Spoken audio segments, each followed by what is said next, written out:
So it's the 16th of December 2025. My name is Phil Hindmarsh. I'm interviewing Nick Moran, which is Nickmoran. Do you have any previous or other names? My full name is Nicholas. If you could just spell that, please. Nicholas. Brilliant, thank you. The interview is being recorded in Boston Manor in West London for part of the Border Crossings 30th Anniversary Checkpoint project. And could you tell me, please, where you were born and the year of your birth? I was born in Birstall, Leicestershire, a small town in Midlands in England, in 1960. Brilliant. So we're just going to go through, it's like, if you can tell us any great stories and feelings are also welcome. So if we could start off then with a bit of your background. So I guess I'm as close to a science university dropout as you can be and still actually have a degree. But I spent most of my time doing a physics degree making theatre, including preparing the Drama Society to tour eventually to Edinburgh for the first time, and doing variety of roles, some in lighting, mostly in production, and I directed a show. Then the difficult issue of, well, how do you actually earn a living came up, and I fell into theatre projects, lighting in the West End, as many people at that point did, through overlapping drinking cultures. So I was working on Mercer Street, making distribution, power distribution, and dimmer packs for the emerging event industry, and also going into theatres. I did a lot of work through that contact with two wonderful people. One, Howard Eaton, who went on to form Howard Eaton Lighting, and he's known as the wizard of theatre, technical theatre, really. If you want to make a car fly for Chichity Bang Bang, you go to Howard. If you want to make, much later, when I was at English National Opera, if you want to make a Astroglobe descend from the flies with fire inside it, real live fire, then you go to Howard, and he makes it happen, and he makes it safe, and he gets it past all the council regulations and things. And the other one was a wonderful woman called Jenny Kane, who, when I first knew her, she was a production electrician, but she then went on to be a lighting designer, and I was lucky enough to be her production electrician for a few shows that we did together, including Pirates of Penzance in Manchester Opera House, and one or two others as well. But so that was sort of my building up a technical knowledge. At the same time, I was trying to do my own design work, but finding it quite difficult to get enough time to do it properly, what I consider to be properly. And also, it just wasn't very well paid compared to the technical work. If say a day of, you might get a fee for lighting a show on the London Fringe at that point. We're talking 80s. that was about the same as one day's rate for a production electrician in the West End. I did manage to do a few things that I was pleased with, but not really very much. And it was more reproducing other people's work, which is a really useful thing to do. And when moving lights came in, I thought, oh, this is really exciting. And so I went off to work for Verilight, who were the one and only moving light company in the UK at the time. And their business was predominantly concert touring and then became television. So that I spent probably 6-8 years doing more or less constantly TV, international TV and concert touring. And then that got boring. And I went back to being freelance and doing more other stuff and going back into theatre. And then in 2000, what was it? Around 2001, there was a job advertised at English National Opera, where, as it happened, Jenny Kane was working. And so I called her and asked her what this job was about, and she said, well, it's ideal for you. So I applied and got it. And that was to be one of the 3 lighting managers at English National Opera, based at the Coliseum at the bottom of St Martin's Lane. Beautiful theatre. And essentially on a day-to-day basis responsible for reproducing the lighting for operas that were in repertoire, or assisting the lighting designer create new lighting for new work. And that was where I met Michael, who was working as one of the directors there. That was my first invitation to work for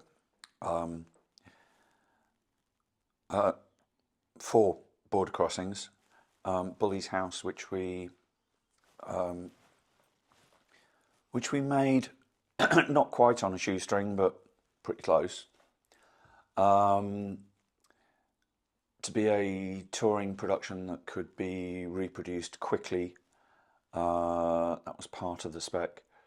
Working with Jamie, the set designer, and Michael was just such a joy, without having all that structure of the English National Opera production people above you. Just being able to say, well, my abiding memory of Australia, the Bullies' House is set on Torres Straits Islands, but it is about the relationship between the indigenous people of Australia and the islands, and the white invaders, colonizers, however we want to talk about it.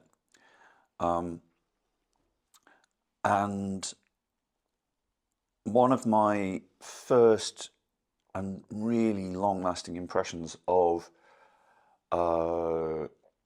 Australia was that the first tour I did out there, we landed at Perth about an hour before dawn to refuel, and then got on the plane and the sun was just rising, and it was a fairly empty flight, and I was lucky enough to be on the right side of the plane to see the sun rising over Uluru for about 2 hours.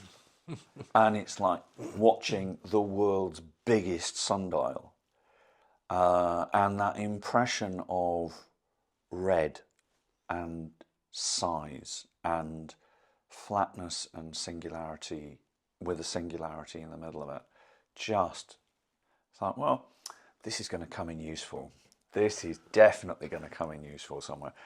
And I had this, and we had the conversation with Jamie and Michael about what we could make this look like, because the issue was always going to be it needs to be able to wrap up really quickly, and so that's where the concept of the red sand on a floor cloth and as much as we could do in the venues that we went to, a psych that we could play against. That's where that all came from. Really simple lighting rig. I think I think it was basically a general cover with some tricks for moonlight, because there's a key scene that happens in moonlight, and I was very keen to work with Michael and the actors around the whole idea of them being aware of their shadows in the moonlight. The shadows came from behind them, just a single source throwing these long shadows behind them, and it didn't work everywhere on the stage because it couldn't. So it was just a matter of you know, if you can play in this area, then your shadow is always present. And the whole thing about shadows and spirituality and things within the what the piece is talking about was really important. Yeah, it was that was good fun.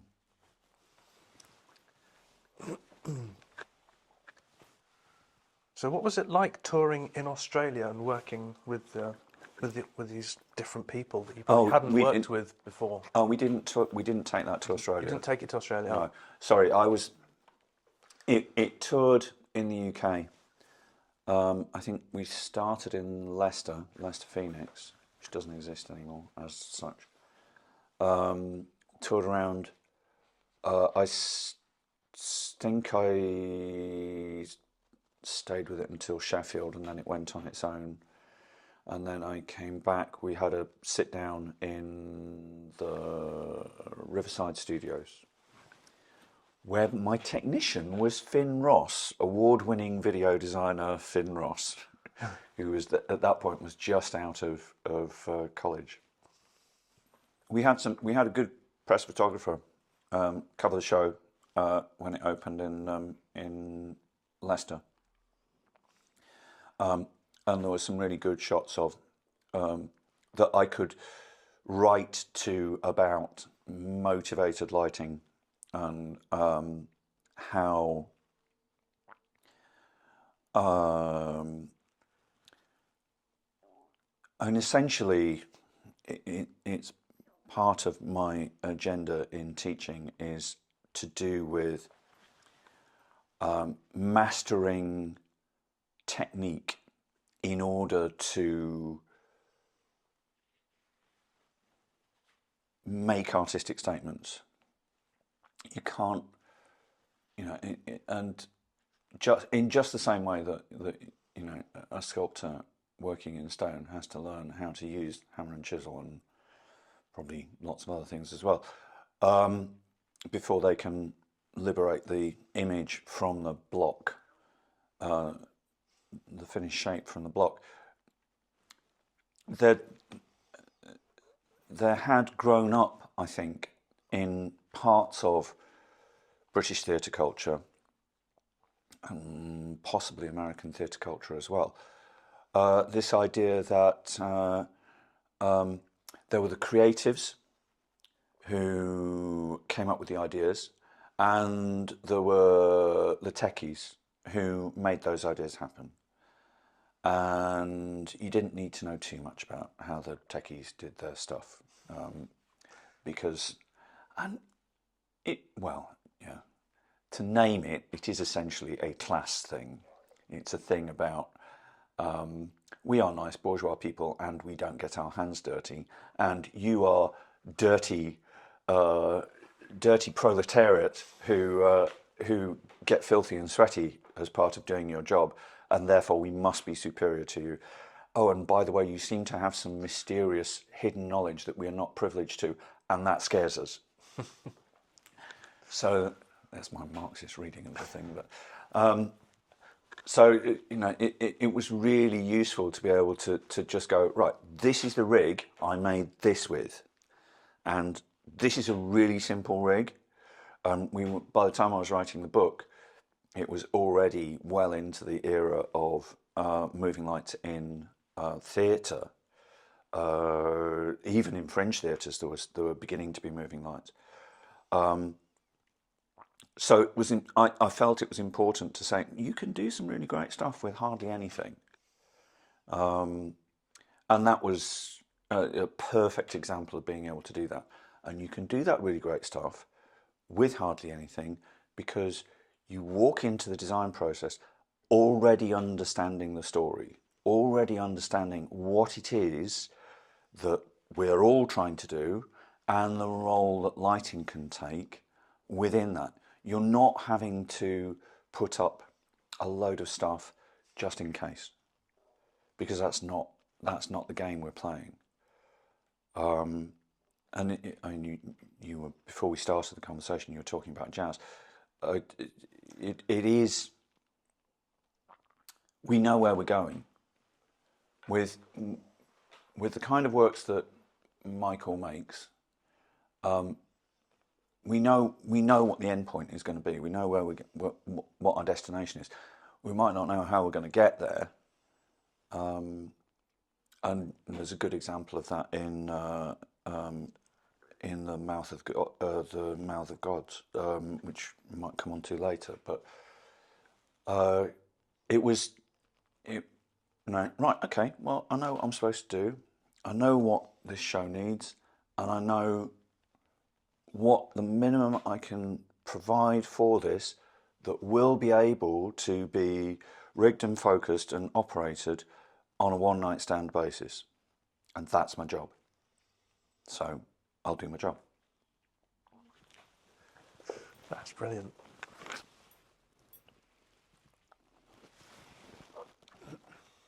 Is it sometimes difficult when you know where you're going but you don't know how you're going to get there to organise to organise what you're looking for? Yes. And I think you always have to be open to the happy accident. The thing that happens in the room that you go, oh, it does that as well. Okay, fine. We can go with that. Or also the gap in what we planned. So, what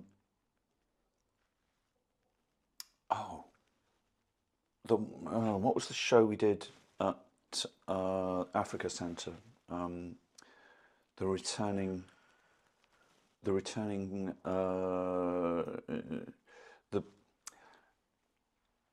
the African, the son of the African family goes off to university in America and comes back with a black American wife who is seen by his family as a slave descendant. I can't remember what that's called. I've got Dilemma of a Ghost. Yeah. Consumed. No, it's Dilemma of a Ghost. Dilemma of a Ghost. Yeah. And in that one, that was tricky because it was a very constrained space, the Africa Centre, and we had audience on three sides, but hardly any opportunity to put light in from that centre section. Just wasn't anywhere to rig, wasn't anywhere to shine anything, and finished up playing around. I was working with Dan Large. He was a student of mine at the time, and he's now got his own company, making tricks in much the same way that Howard Eaton does. And we brought in some mirror foil and put it above the audience's heads and shined a profile really tightly focused and very crisp and carefully positioned into that mirror foil to come back into the room. Now, what it brought back in was a very kind of crystallized kind of light, which was really interesting, but not particularly useful from a lighting perspective. So what we finished up having to do, and it is light it almost exclusively from the sides, much more so than I'd been expecting to. But again, what that one taught me was that with the majority of faces of people of African or African American heritage, because of the lack of eyebrow ridge and the shape of the face in general being smoother, you can get away with light from almost anywhere, because if you choose the right, if you keep contrast controlled and you choose the right colors, you can make those people's skins glow from almost any angle.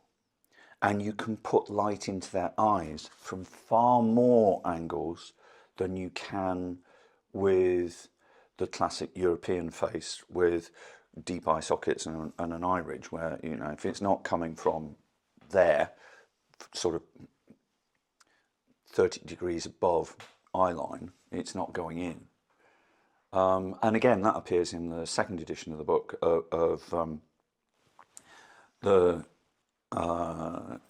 there's a couple of pictures from that scene, and there's so little light on stage, and yet it is well lit, and it's, you know, And did you have to adapt this one for the tour? yeah, massively. So yeah, that was tricky. When you're doing these smaller venues with the, and you're having to make it more portable so it can be put up for one night, does that force you to be more creative than if you're doing something, because you have to do more with less? And I'd say differently creative. I think I think there is more scope for, okay, start again. I think about almost all theatre as being site specific, in that, you know, whether it's a conventional theatre that we're making it in or whatever, it is specific to that conventional theatre. And when you're doing one night stand touring, you can't really do that.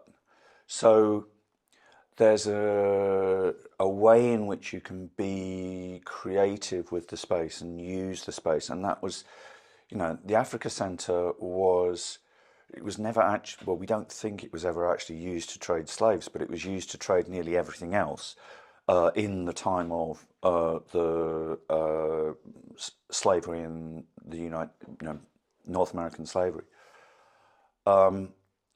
So, and that's one of the sort of undercurrents that's running through that piece. so where was that venue? Soho. If you imagine yourself looking at the Apple Store in Covent Garden, and then you walk down that street, it was about halfway down the street.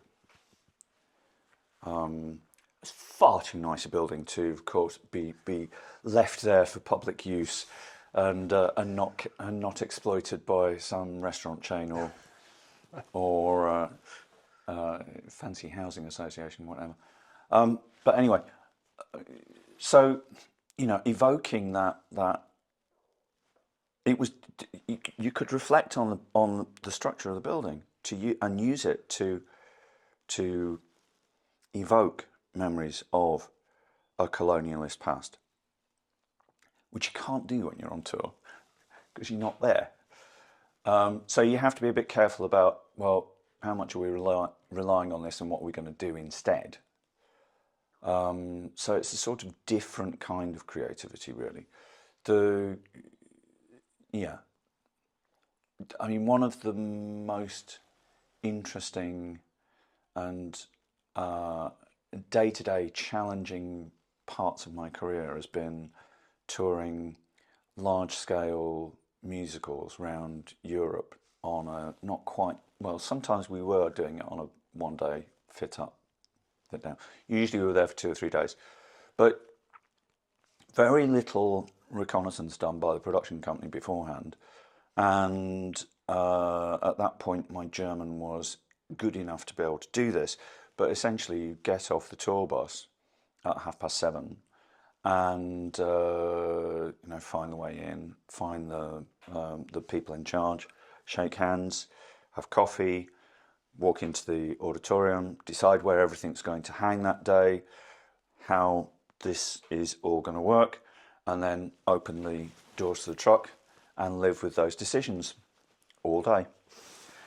And then halfway through the day, you might go, oh, that worked quite well. But then you might also go, I better not do that again. So, that ability to make decisions and own them, and understand what possibilities you're closing down and what you're opening up in each of those decisions. I think that becomes a really useful thing when you're designing something for tour. So, would you say there was a lot of collaboration with everyone, with the rest of the team to put it on, or is it something that they tell you what they want and you just get on with it? People very rarely tell me what they want. That would make it far too easy. And by the time we come to Mouth of the Gods, Michael and I, are hardly talking about the show at all. We're how's your coffee? How's it's all this kind of stuff. How's it going? How are you getting on with it? We're hardly talking about the show at all, and I'm just sitting there watching, taking notes, and going, "That's interesting. That's interesting. Oh, that's interesting. If we did this, would that be okay?" And usually he'll just go, "Yeah," and sometimes he might go, "Why?" And I say, "Well, it's just an idea I've got that might work with doing it this way." Yeah, okay. Yeah. So he gives you free rein because he's known you pretty much now for several projects. Yeah, pretty much. I mean, we know how to talk to each other, and we know how to communicate, and we know when to ask. When you know when you're pushing it, and you need to. I know when I'm pushing it, and I need to go, okay, this is a bit bold. I need to ask permission for this. I've got 2013 Consumed. That was fun. So that was a collaboration with a British-Chinese video artist. Yes. Did that make things more difficult or more easy because you're working with a video artist rather than with I've worked with video artists on many occasions, and the fact that they were a video artist had nothing to do with whether that collaboration was easy or not. Just very thin-skinned and very prickly. It was not. I mean, I think we made a good show, but the way to that show involved an amount of unnecessary tension and fighting. I came up with the set design, which, if you've seen the pictures, is essentially the 3 tables. That we needed 3 tables in order to make the thing work, and the tops of the tables had a surface that could flip up and stand and become a video screen. So, and the tables had solid sides. So you had a ground to thing video screen. We also had live camera, which video designer was stressing out about how that was going to happen, and the potential to leach budget on it started to get worrying. And through my graduate contacts, we managed to establish that webcams would work, and that those webcams could be mounted on boom microphone stands. And suddenly we had something that we could A, tour, B, afford, and make work. So, I've finished up solving lots of problems that were not to do with lighting, but were to do with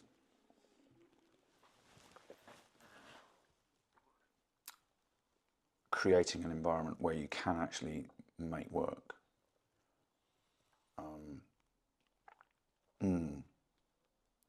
I think we made a good show.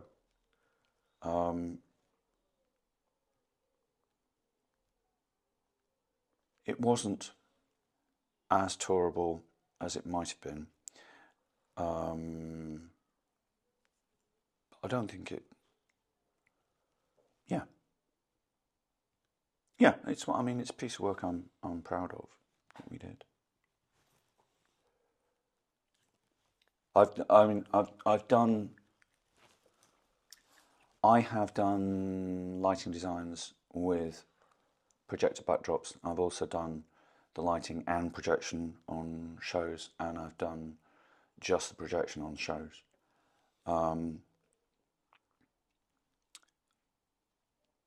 And yeah, I think the video designer never really acknowledged that.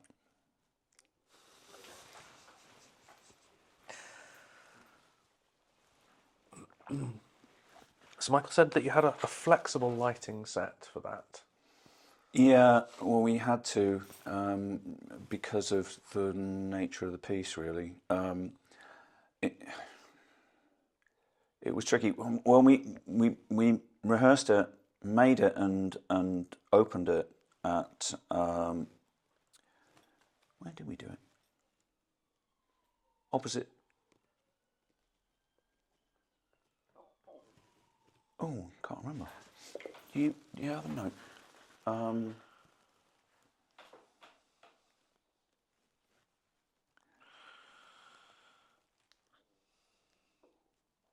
It doesn't say. No.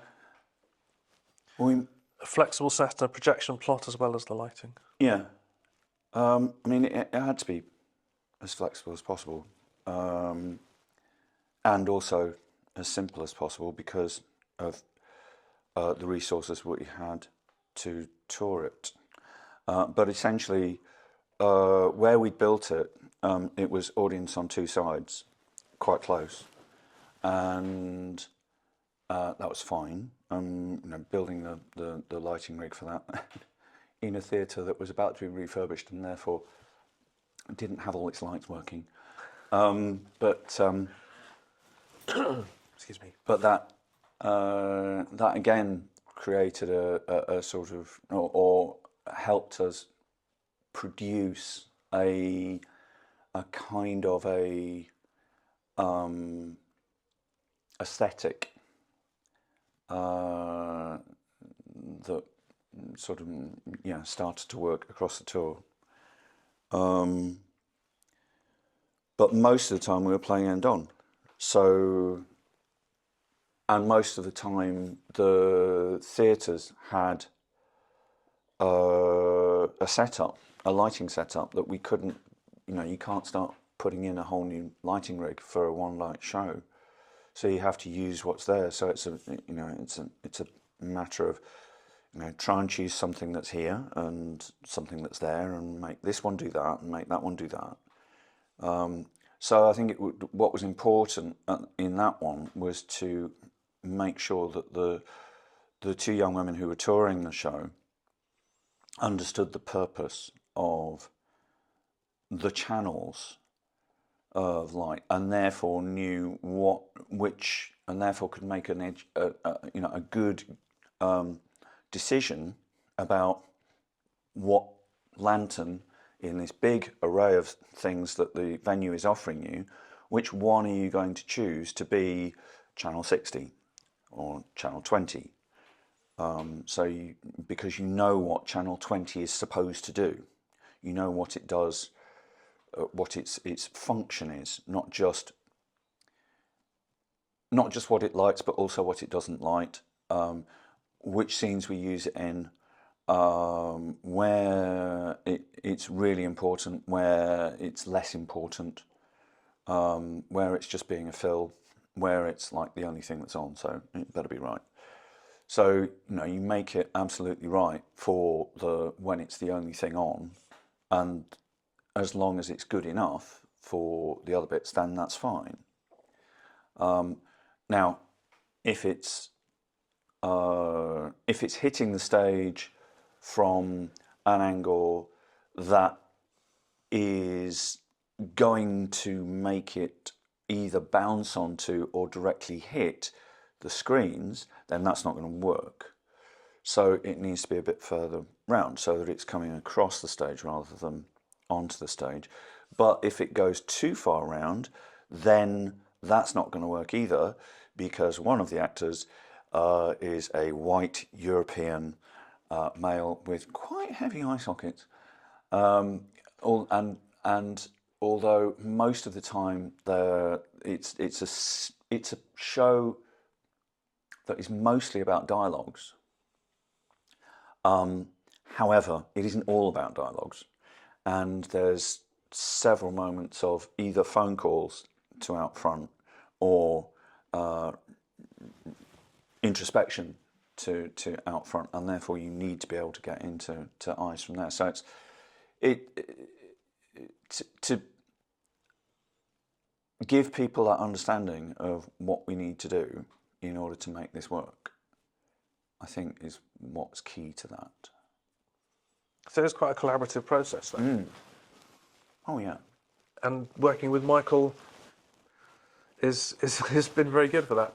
Oh, you've absolutely. built up a really good relationship there, by the sounds of it, where he trusts what you're doing and you know what it is that he's looking for. Well, I can't remember whether it was this time or last time. He said, the more we work together, the less we have to talk, and that's a very common thing in theatre making teams. That if you Trevor Nunn and his favourite collaborators, for instance, they go and have dinner. They don't talk during the show, during the making of the show. That's it. We touched on In the Mouth of the Gods earlier. Yeah. Can you tell me a bit about that one? That was lovely. It was really lovely, and one of the things that made it especially lovely was working with one of our recent design graduates as the costume designer, and it was also one of the most successful things of bringing in a couple of students to be technical and creative assistants on that. That was a piece I really didn't know where we were going to go with. Okay, so the conversations that Michael and I had right at the beginning of the process were around the different worlds. So there's the hyper real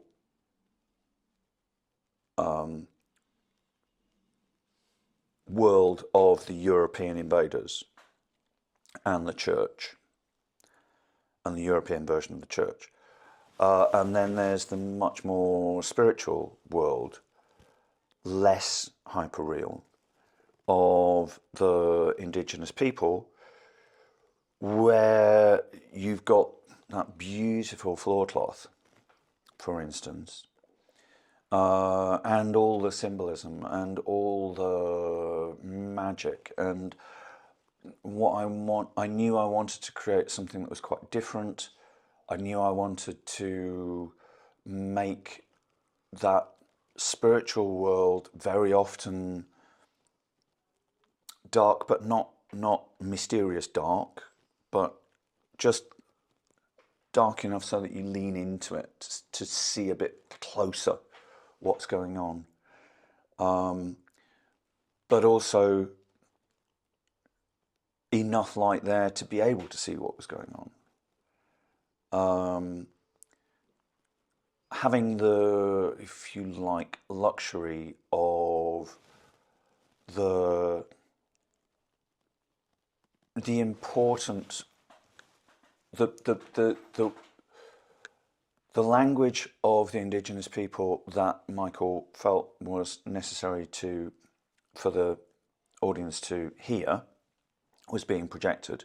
We were not expecting anybody there to understand the indigenous languages. So there's a thing about, okay, well, so we can do expressions on faces, which definitely want to see expressions on faces, but, and two, I mean, one, the lead female singer was just amazing.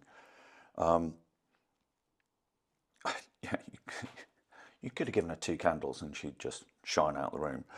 And at times I wished I could do that, but you're not allowed to take candles into that space.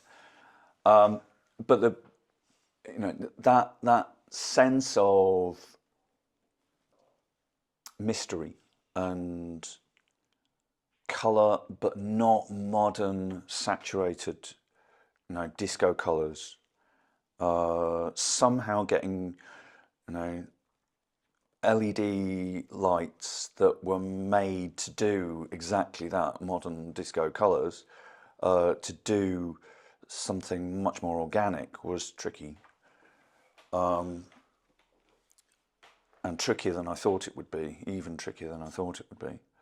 But then to be able to contrast that with a very high intensity, very high contrast look for many of the scenes, 2 of the scenes with the conquistadors and the fathers, the Inquisition, basically. And that was a thing that sort of evolved as we were rehearsing it in the space and discovering what the rig could do and what it couldn't do. And that was definitely a thing of, at the end of each session, just sort of looking to Michael and seeing if he's happy. And yes, he's happy, so that's fine. We'll carry on then. So I suppose you're saying about the LED lights. Yeah. Is that a fairly recent development? Last 10 years, really. So, and has that changed how you set up your lights then? Oh, because I presume they're more portable, less fragile, and have a different light almost. It is a different light. I mean, each different type of light source has a different quality to it, which has pluses and minuses, and there's no point moaning about what's not there, because you've got what's there. So let's focus your energy on what's there. LED is heavier, and therefore heavier and more technically advanced, which means that it is not as quick and simple to just move things around if you've got them wrong, if you've got it in the wrong place. Even in Hoxton, where the lights are not the biggest, it's still the case that with about half of them, you would need 2 people to move them, and you would then need to spend anything from 10 minutes to half an hour redoing the data connections and the power connections, because of the way it is. So sometimes you feel much more locked into decisions. The brochures will tell you, but you don't need to pick your colours beforehand because you can do any colour with this, which is rubbish. You can do, it depends on which units you've got, but the gamut available is sometimes really pleasurable and sometimes not. You can do some really interesting things, like, for instance, you can cool down a look by changing the colour of the key light from warm to cool without moving a single shadow on stage, and do it over a time that nobody really notices, but until suddenly you realise, oh, something's gone on here. And that's such a powerful technique, because before, to do that, if you've got 2 different units, then at some point you've got 2 shadows where you only had one. So that's a really powerful thing. You're never quite sure when you walk into a space with a new rig and units that you've not worked with before, what colours you're going to be able to use, whereas old school, I walk in with my roll of coloured plastics and I know exactly what comes out when I put that into a unit. I can, and I know what it does when it's at 50%, and I know what it's like when it's at full. So there's a lot of being responsive to what's happening in the moment. Which has its pluses and minuses. You can, that thing that we were talking about in connection to consumed, where the light might be too shallow for one kind of scene and not work properly, but if you put it somewhere else it will hit the screens. Well, if the screens aren't in use at that point, then if it's a moving light, we can go like that and move it so that it will do its job and then go back to doing its job without hitting the screens at a different point. So there's that. And then there's the thing that you can do, well, the various things that you can do that add interest, excitement,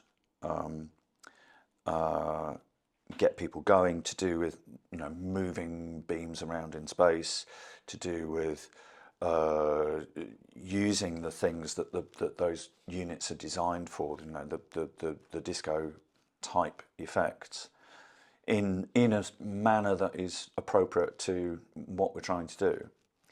But if we're taking a 21st century, mid 21st century audience, and we want them to get involved and excited, then you do what happens in a club when you want people to get involved and excited. So you've got that facility there, so why not use it? Okay, so next I'd like to discuss about the reorientations project that you worked on. Yeah, the whole orientations trilogy was a very interesting set of experiments, really. One of the original workshoppings developments was done at Central with the final year collaborative devised theatre making actors cohort with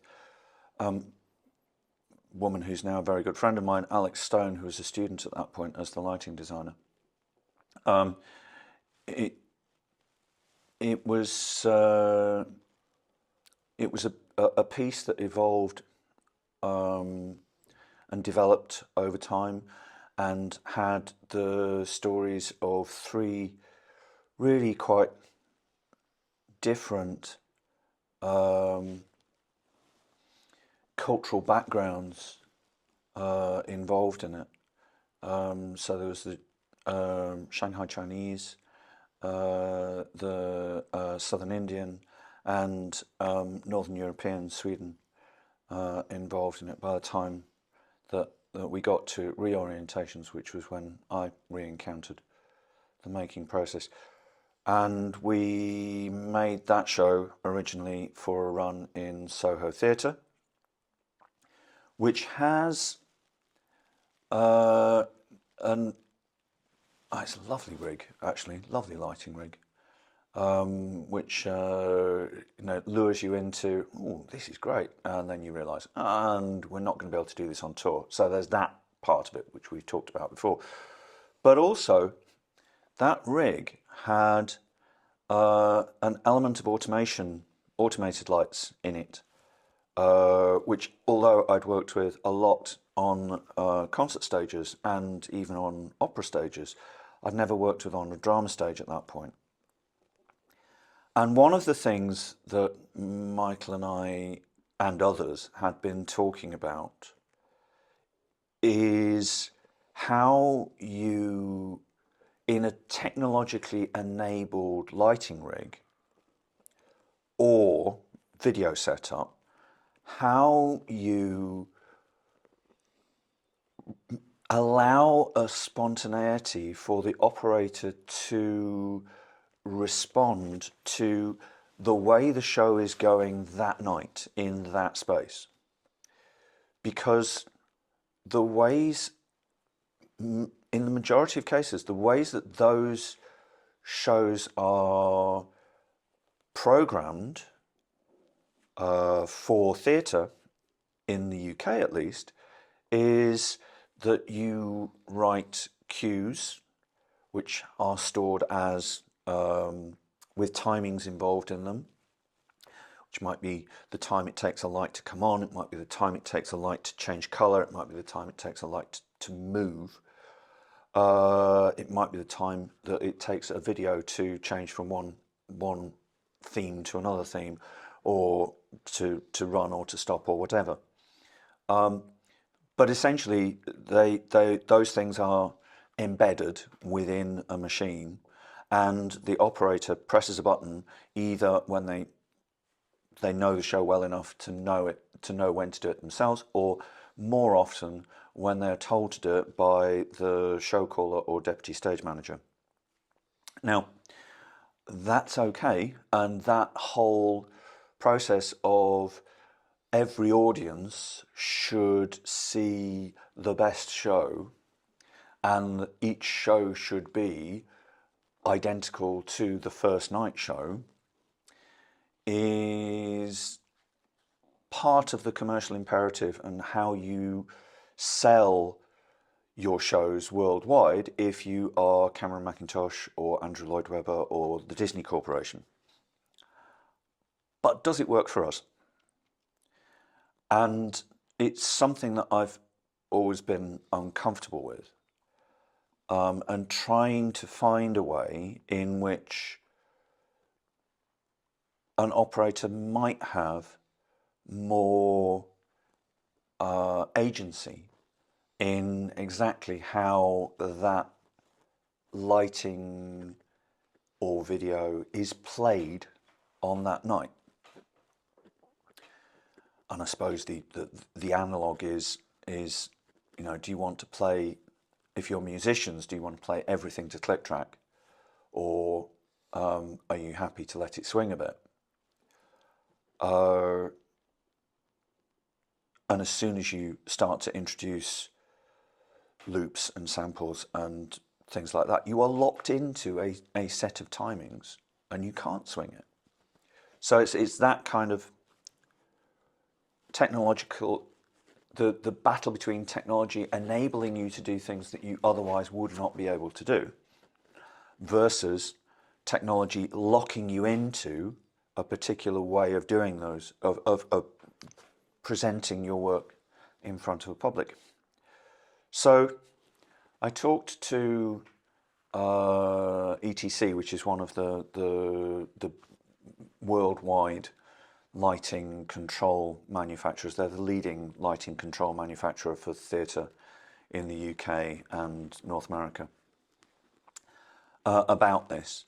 And we had some very bright people, and they came up with ways in which they felt that we could do this. And the problem to solve, amongst all the creative problems, was how we enable the operator to have some agency in the way that the cue is played back.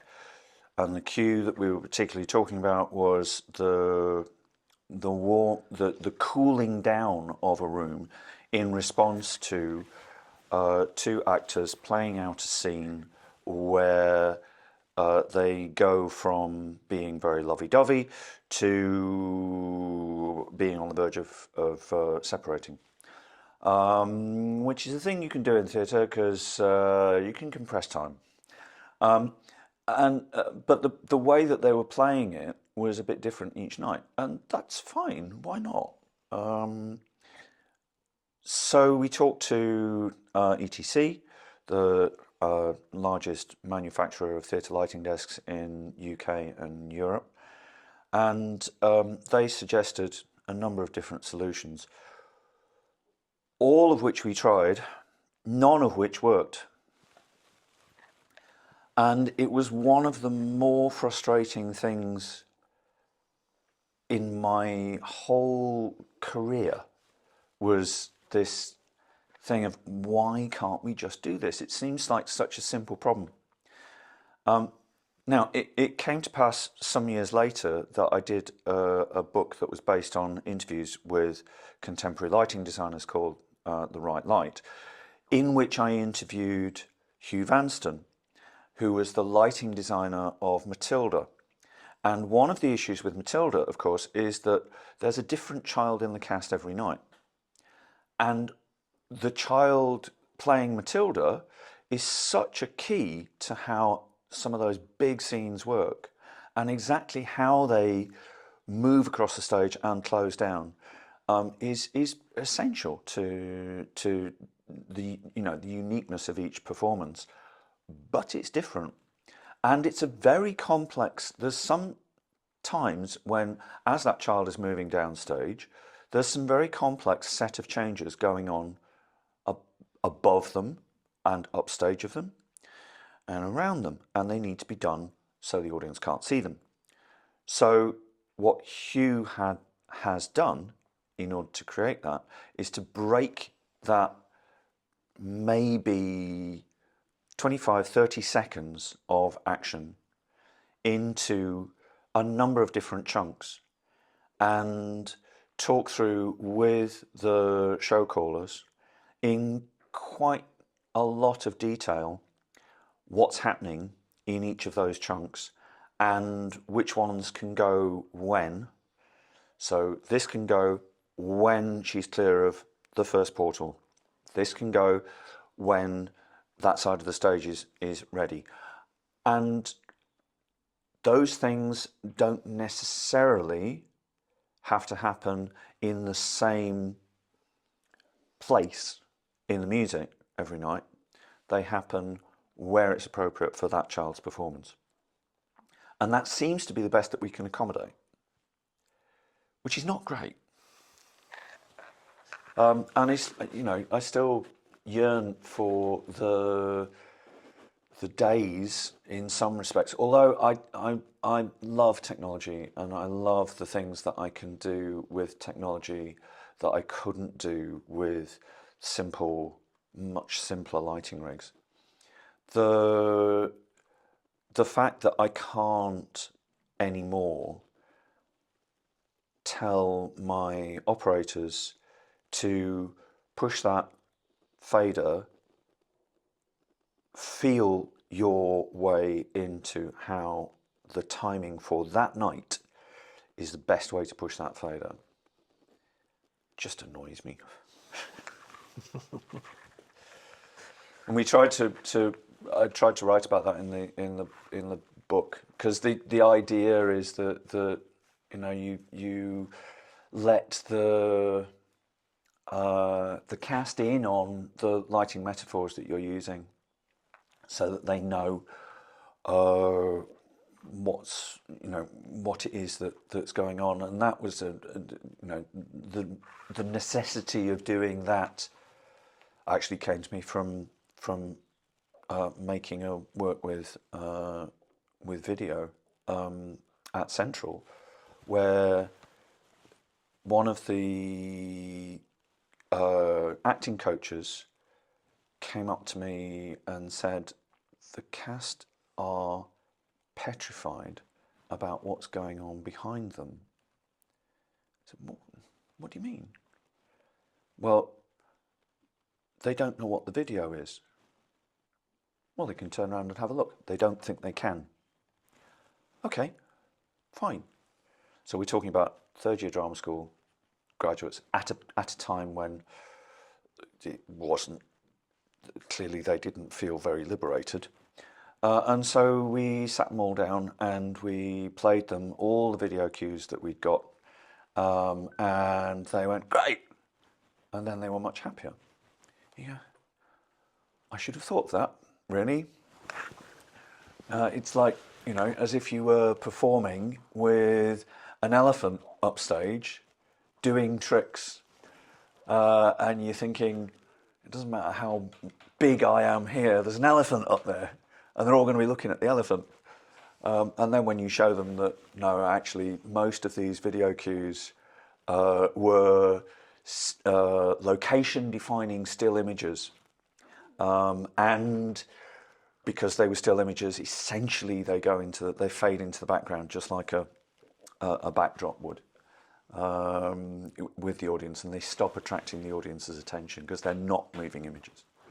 So it was an interesting revelation. All of that happened around the same time, which was kind of, oh yeah, okay, this is great. This is rubbish. No, that's really good. Because I suppose it's good that you're having the collaborative process with the people, but I did find it odd that, for me, not having the experience of that they were uncomfortable looking. Yeah, just because there was a very sort of dictatorial course leader in charge of them at the time, of whom they were a little bit scared, perhaps, allegedly. So did that make the whole process better once you'd sat down with them and, absolutely. and they'd watched it? Absolutely. And they'd done Company. This was their summer show. They'd done Company as their autumn show. Company is a Sondheim musical, and in that there was quite a big moving light rig and a professional lighting designer working with my students lighting that show, and they had to do a lot of standing around, having moving lights focused on them for particular moments. And when they were working with me, they didn't, and they were quite keen to know why. And that was an interesting discussion as well about it's a different kind of show that we're making here. It's not it doesn't require that level of precision in the lighting. It's about, because of the way that this has evolved, and it was essentially a devised musical based on a storyboard, essentially, that they'd been part of, we'd been part of as well, and so there was no point in going, and you're going to be here when you do that every night. because that's not the thing. That's not a thing that we're going to do. So we're going to light the stage so you can be anywhere. You can't be over there, but you can be anywhere else. And it was that sort of idea. And no, yeah, we were talking about the Checkpoint show, and that's exactly the same. It's like, is there a microphone I'm going to speak into? No. Okay, we'll light the whole stage then. So for the Checkpoint show, you had little sat up. You just walked straight in and... we knew the running order, and we knew where the rig was going to be, and we'd used it before. And I walked in with the we in that case is myself and Will Gibbs, who had been a third-year student when we were doing Mouth of the Gods, and he was my associate on that. And on this, he's a graduate, and we split the fee. And he programmed for me, and we made it up as we were going along.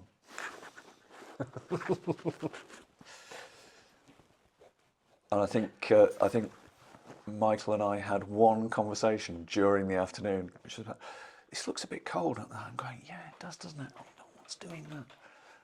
Just do that, will you, Will? Okay, yeah, that's better. And that was it. Well, the lights were very good. Thank you. Thank you. So we did manage to catch Michael's wife as she was leaving stage after her oration. That was. I really enjoyed that actually. Yeah. I really like the Chinese ladies with the fans. Oh yeah. Because that was really graceful. Yeah. I really enjoyed that one as well. I like the two Indian women. Yeah, that was really funny. And the guy on the stage with the woman when they were talking about the icon thing. Brian. I was just thinking, she killed them, didn't she? That's my first thought. She killed them and took it. Could be. I was sitting there thinking, she killed them. Yeah, she did. Maybe she did. Sorry. Maybe she did. I know it's interesting, all of those things, because some really strong performers there, the professionals, and the way that Michael manages to attract back really strong performers is something that attracts me to working with the company as well. We haven't really talked about it and probably won't, but This Flesh Is Mine, When Nobody Returns, and the other one that goes with it, whose name I can't remember. This Flesh Is Mine. This Flesh Is Mine. Andrew, who was also who was the male lead in the Two-Hander by Brian at Checkpoint. He was just phenomenal. I mean, you know, an actor who really knows how to play with light. And in that show, we had so little resource in such a big space. And there was no point in sort of thinking you can have more, because you could bring in more, but there was nowhere to plug it in. So not really any point really.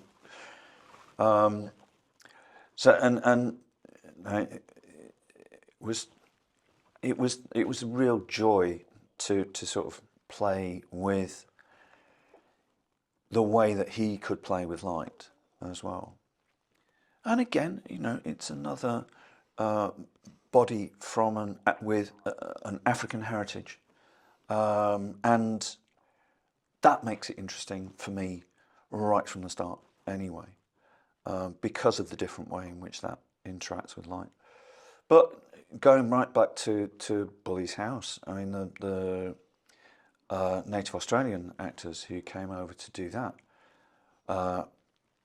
and the UK-based actors who were in that were all great, and the collaborators from Shanghai in Consumed, and before that in The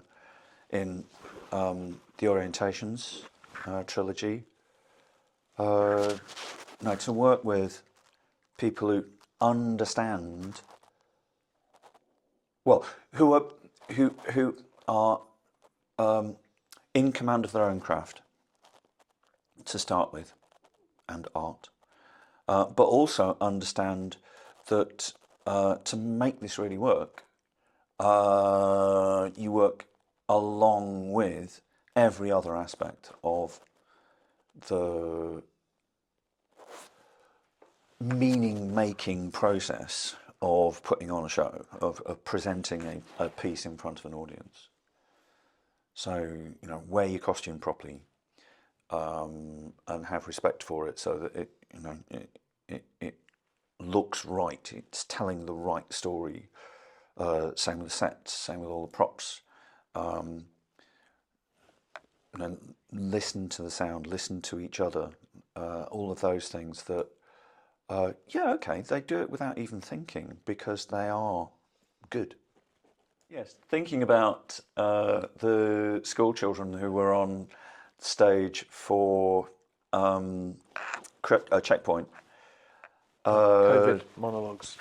Yeah, it was.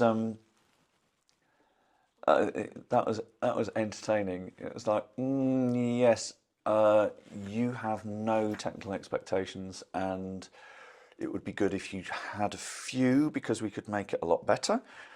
Right the way through to, no, we can't do that in 5 minutes, but we can do this. Will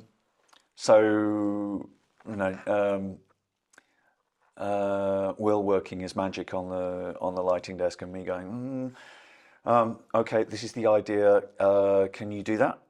Yeah. Okay. Fine. Then let's do that. Right. Okay. Now we need to rehearse it. You haven't got time to rehearse it. Okay. Fine. Well, this is what's going to happen. That was entertaining. But it was a great night. I really enjoyed that. Yeah. So I've just got. We covered the different shows you've worked on, Yeah. and the process and development and the experiences. So basically, now the last part, which is what impact did it have on you, broadly speaking, or personally, culturally, in your later work and with your students? I think because, for the most part, making these shows, I've had the opportunity to develop lighting before the start of the technical rehearsal. So to put lighting into rehearsal rooms, essentially, and to play with ideas. That because of that, and we've, and also we've had quite often been able to have quite extended technical rehearsal periods. It's enabled me to have some fun and make some experiments and learn from those experiments in a way which is rare in British theatre because of the very rushed way in which we tend to put on shows these days. And I think these shows that I've done with Border Crossings have taught me more about how to use angle and colour with a range of skin type and colour and facial architecture, if you like, that I would not have had the opportunity to do in any other forum that I can think of. I think that's informed my writing and teaching. And I think because I've been able to work in this collaborative way where we can talk to each other as performers, as directors, as whatever,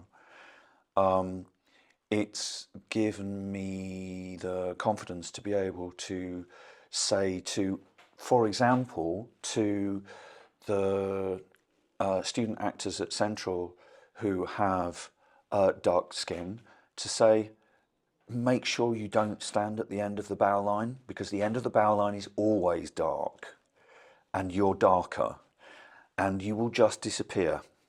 So, and if anybody argues about it, just be as blunt as that. Say, it's dark there, I can't stand there, just move it. And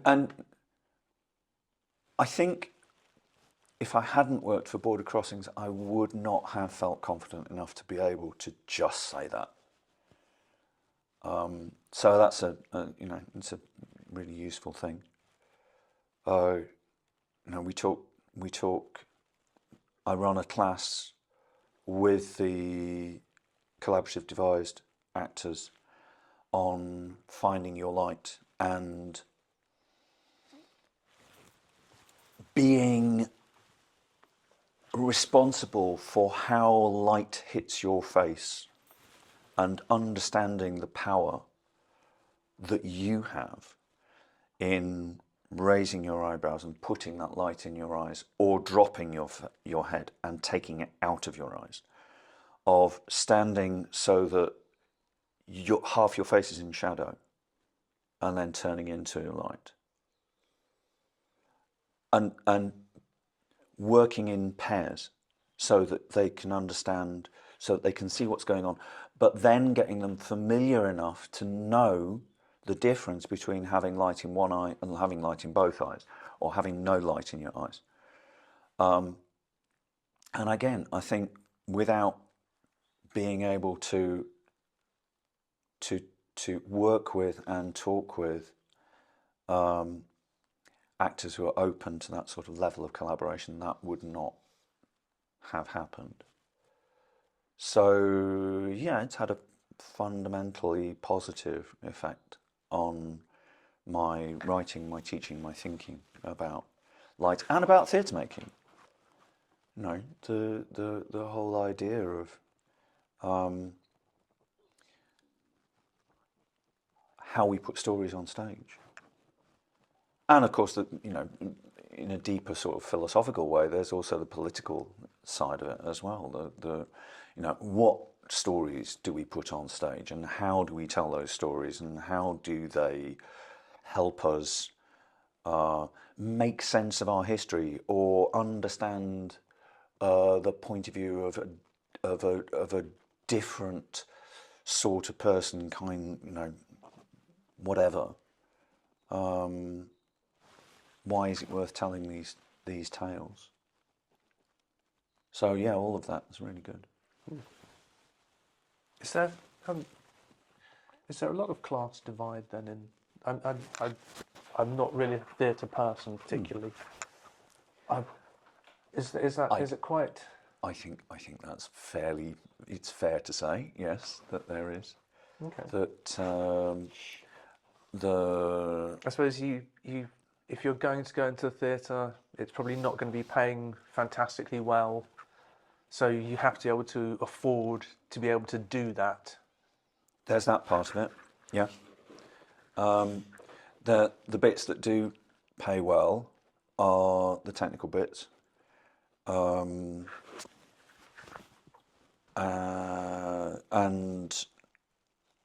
historically, some of those technical areas have been quite tightly guarded by their own elites. Sort of, you know, chief electrician jobs being passed on to the son of the chief electrician, and that sort of thing, and the son, not the daughter. I mean, that's changing. That's changed a lot. But I do think there's an amount of class divide still amongst theatre makers. Of course, there's the whole sort of angry young man theatre of the 60s, where, you know, the majority of the big leading actors did come from working class backgrounds, but the directors didn't and the designers didn't. Technicians would have done. But, you know, John Dexter didn't come from a working class background. Neither did Jocelyn Herbert. No, fair, fair. I suppose I thought it wouldn't have been such a big thing now. But I suppose it probably still is. If you want to...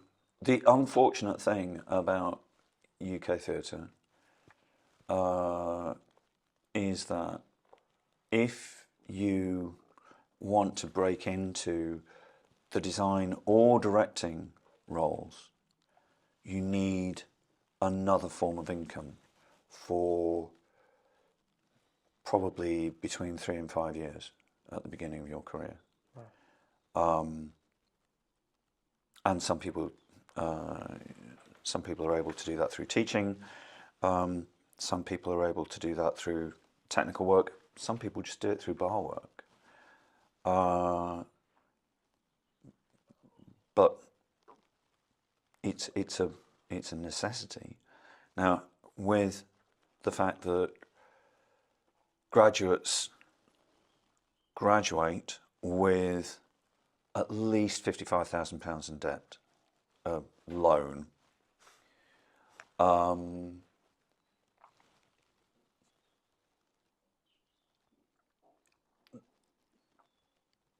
that is even less an attractive option than it ever used to be. So, personally, I think UK theatre needs to find ways to provide opportunities for people who are starting out in their careers, especially in the design side of theatre and the directing side of theatre, that pay them a decent living wage. And I think if they don't, then it will die.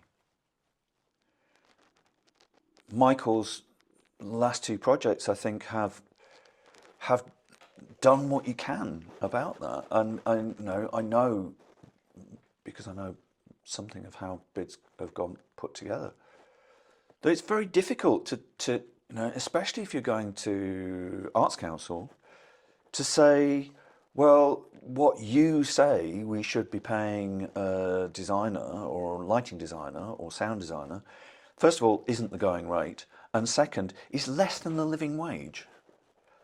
And they go, yeah, but that's the equity minimum, and that's what you should be paying. Slowly, people are changing that. Part of the problem is still that the equity minimums were originally based on, this is a top-up fee for somebody who is in post in a theatre, who is doing a set design on top of what we're paying them for, or a lighting design on top of their job as chief electrician, for instance, which is why they're so ridiculously low. But also the ways in which we make theatre now really involve much more collaboration than they did when those models were set. And therefore, more collaboration means more time, which really means more fee. Because these people need to put dinner on the table